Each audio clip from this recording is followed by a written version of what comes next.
been hit by a virus and you have lost everything and you want to know how to recover everything. Now here's what you can do. You're gonna go to Google and you're gonna download a tool called Wondershare Recoverit. Wondershare Recoverit.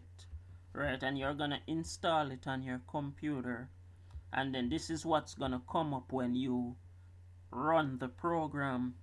Now for the flash drive option recovery, you would go here, you would click on external devices recovery, and then you will select USB flash drive.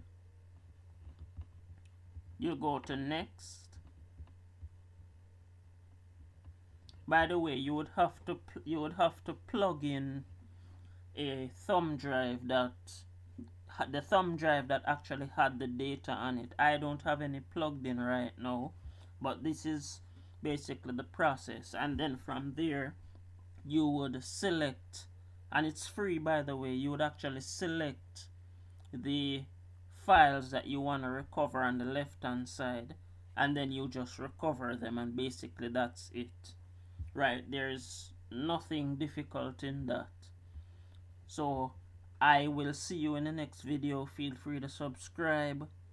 You'll basically see what I'm talking about when you go through it yourself. It's very straightforward. Feel free to subscribe, like, share, comment, and I will see you in the next video.